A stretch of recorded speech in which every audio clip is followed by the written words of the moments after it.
주신 하나님의 말씀은 사도행전 13장 44절에서 49절까지의 말씀입니다.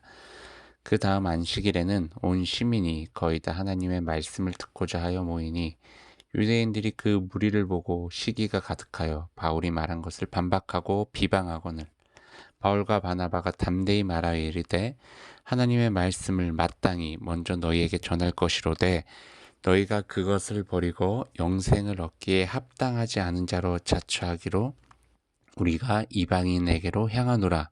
주께서 이같이 우리에게 명하시되 내가 너를 이방의 빛으로 삼아 너로 땅끝까지 구원하게 하리라 하셨느니라 하니 이방인들이 듣고 기뻐하여 하나님의 말씀을 찬송하며 영생을 주시기로 작정된 자는 다 믿더라. 주의 말씀이 그 지방에 두루 퍼지니라. 아멘.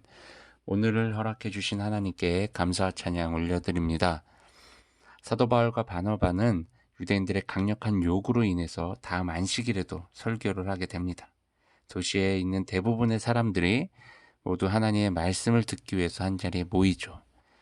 그런데 그렇게 사도 바울과 바나바를 호의적으로 대했던 유대인들이 있는가 반면에 일부 유대인 측에서는 바나바와 바울을 시기하게 됩니다. 그러면서 그들의 말을 반박하고 비난하게 되죠. 하지만 이러한 상황 속에서 바나바와 바울은요, 물러서지 않습니다.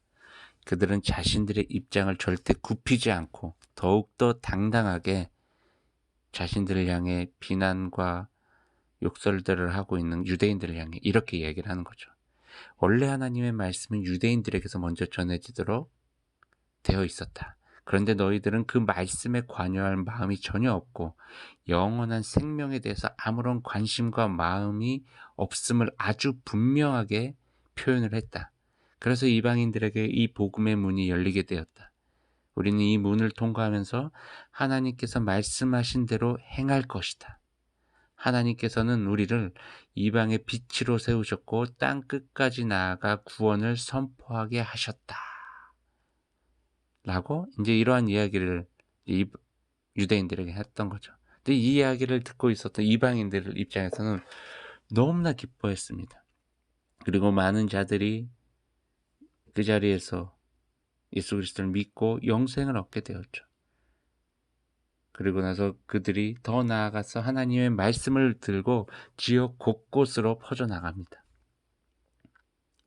여러분, 우리는 하나님의 말씀대로 살아가는데 또 하나님의 나라를 선포하는데 전도하는데 있어서 분명히 걸림돌들이 있습니다. 그 일을 하지 못하게끔 막는 무언가가 있다는 거죠. 근데 그것이 내 자신에게 있을 수도 있습니다. 내 자신의 문제일 수도 있고 아니면 이제 외부적인 요인들이 될 수도 있을 텐데 우리가 하나만 기억하시길 바랍니다. 하나님 나라는요 반드시 세워진다는 사실입니다. 내가 하나님 나라를 선포하지 않아도 하나님 나라는 누군가를 통해서 세워집니다. 하나님께서는요 유대인들에게만 구원의 기회를 주시려고 한 것은 아니었어요. 그냥 유대인이 먼저 이제 복음을 받아들일 수 있는 기회를 주어진 것뿐이죠. 그냥 순서를 매긴 것뿐이죠. 근데 유대인들이 스스로가 그 구원을 거절하게 되었어요. 자기들에게 먼저 순서가 돌아왔지만 먼저 거절했어요. 그럴 때 자연스럽게 이 복음이 어디로 흘러가요? 이방인들에게로 이제 흘러들어가요. 근데 이방인들은요, 이 복음을 너무나 기쁨으로 받아들였다라는 거죠. 근데 이렇게 복음이 전해지는 과정 중에 복음을 전하는 자들은요, 절대 세상의 압력과 비난과 조롱 속에 무릎 꿇지 않았다라는 거예요. 내가 전도를 했는데 왜 저들이 믿지 않을까라고 고민하는 것도 아니었어요. 그리고 내가 이렇게 전도할 때 저 사람이 받아들일까? 받아들일 수 있을까? 이런 고민도 하지 않았어요. 오늘날은 좀 옛날과는 좀 다른 전도 방법을 사용해야 되는데라고 고민하면서